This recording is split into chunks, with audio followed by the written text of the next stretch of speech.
인슐린 저항성만 개선해도 많은 질병을 예방할 수 있습니다. 그런데 이걸 개선하려면 생활습관이 바뀌어야겠네요.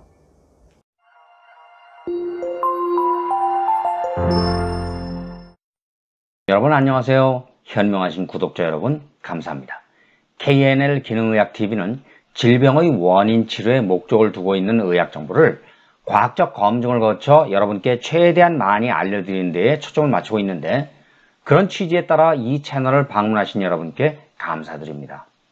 제 실력이 부족해 영상에서 다루는 내용이 잘못된 것은 있을 수 있어도 과장하거나 상상의 내용을 여러분께 전달하는 일은 없으니까 혹시 잘못된 내용을 발견하시면 알려주시기 바랍니다. 이 영상을 제작하는 과정에 제가 참고한 과학적 문헌들은 이 아래 설명란에 링크를 남겨둘 테니까 관심이 있는 분들은 참고하시기 바랍니다. 다낭성 난소 증후군은 가임기 여성에게서 흔한 호르몬 장애인데, 이로 인해 고통받는 사람이 많은 것 같아서 조사하고 정리해 보았습니다. 궁금하시면 영상을 집중해서 보세요. 그리고 이 영상을 보시고 도움이 되었으면 좋아요를, 다른 정보도 궁금하시면 구독을 눌러주세요. 구독을 하시면 제게 많은 힘을 불어넣어 도움이 많이 됩니다. 물론 알림 설정까지 해두시면 영상을 올리는 즉시 확인할 수 있으니까 편리하실 겁니다. 구독은 무료입니다.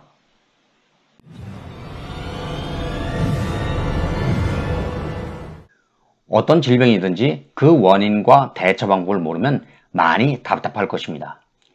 다낭성 난소 증후군도 정확한 원인은 모르지만 난소에 난포가 이렇게 되어 있는데 몇 가지 짚히는 게 있습니다.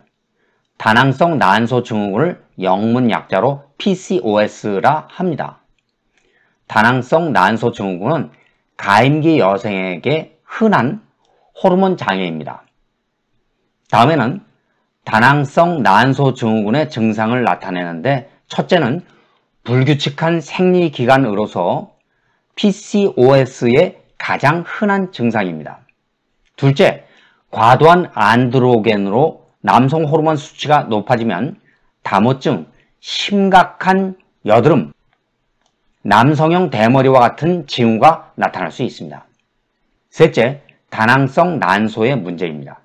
난소에서 난자를 둘러싸고 있는 난포가 많이 있어 난소가 정상적으로 기능하지 않는데 무해한 난포가 많습니다. 원래 난포는 난자를 둘러싸고 있는 세포성 막인데 발육하기 전의 상태입니다. 배란 후의 난포는 황채로 변합니다. 폐경 후에도 PCOS가 있는 여성은 높은 수준의 안드로겐과 인슐린 저항성을 보이는 경우가 많습니다. 물론 PCOS가 있다고 하더라도 임신이 불가능한 것은 아닙니다.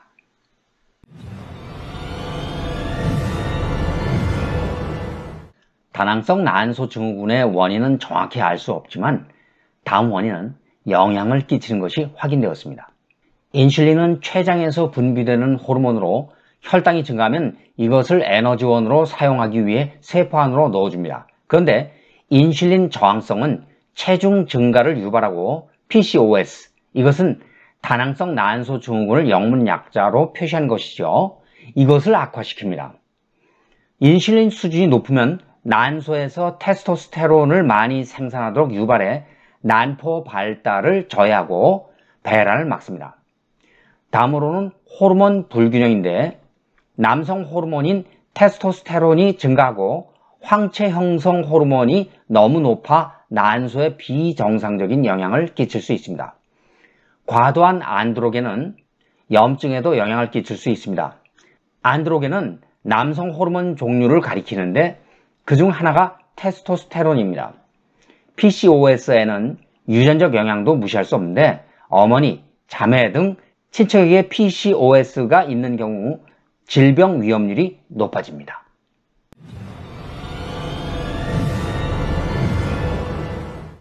원인 중에 눈에 띄는 게 인슐린 저항성입니다.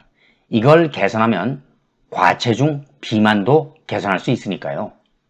의학적인 것이야 개인이 대응할 수 있는 수준이 아니지만 생활 습관을 바꾸는 것은 얼마든지 각 개인이 마음먹기에 달린 것 아니겠습니까?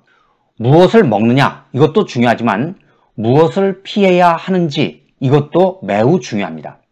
생활습관을 바꾸기 위해 먼저 실천해야 할 것은 가공식품을 멀리하는 것이죠.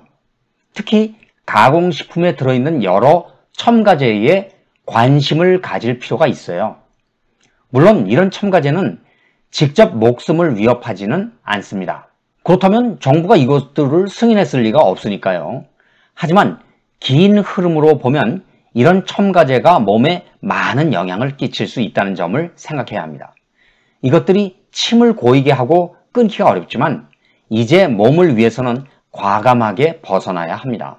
어쩔 수 없이 가공식품을 먹어야 할 경우도 있을 텐데 평소 가공식품의 성분표를 잘 봐두는 습관을 들일 필요가 있습니다. 무엇을 피할 것인가를 정하고 실천에 옮길 준비가 되었다면 이제 무엇을 먹을 것인가 그런 걸 정해야 되겠죠. 전통적으로 선조들이 먹었던 것을 떠올리면 됩니다. 유기농 제품을 식재료로 하고 고기도 사료가 아닌 풀을 먹인 그런 소의 고기를 먹는 것으로 떠올려야 합니다. 식비가 많이 들어간다고 생각할 수 있지만 식비와 병원비를 생각한다면 그 판단은 어렵지 않을 것입니다. 이제는 건강을 위해 맛에서 멀어질 각오도 필요합니다. 그 다음으로는 금연과 함께 꾸준한 운동이 중요합니다. 운동이 어렵다고 생각할 수 있지만 처음에는 동네를 날마다 빠르게 30분 정도 산책한다 이렇게 생각을 하고 일주일마다 그 강도를 10% 정도씩 높이면 됩니다. 이런 것들을 생활화하는 게 중요합니다. 처음에 너무 의욕이 앞서 강하게 하면 곧 시들해져 작심삼일이 되고 말죠. 그리고 영양제 보충 이런 것도 중요합니다. 자, 이 영양제 보충도 중요한데 옛날에야 음식으로 영양소가 보충이 되었지만 지금은 식재료에서 보충할 수 있는 양도 크게 감소해 음식으로 영양소 보충이 힘든 상황이 되었죠. 또 몸에서 합성하는 영양소도 나이가 들수록 크게 감소해 보충제를 이용하는 것도 한 방법이 될 것 같네요.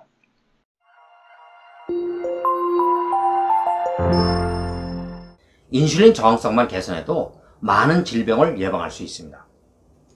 그런데 이걸 개선하려면 생활습관이 바뀌어야겠네요. 댓글란, 커뮤니티 이런 곳은 여러분이 자유롭게 의견을 펼칠 수 있는 공간입니다. KNL 기능의학TV는 여러분 생각이 궁금합니다. 건강에 관련한 소중한 여러분의 의견이나 영상에서 다뤄주길 원하는 아이디어 이런 게 있으면 댓글란, 커뮤니티 이런 곳에 그 의견을 남겨주시기 바랍니다. 그러면 제가 자료조사를 통해서 그 의견을 최대한 반영하도록 노력하겠습니다. 이번 영상은 여기서 마칩니다. 끝까지 시청해주셔서 감사합니다. 그럼 오늘도 평화로운 하루를 보내기를 기원하면서 다음 영상에서 다시 만날 것을 기대합니다. 여러분 안녕히 계십시오.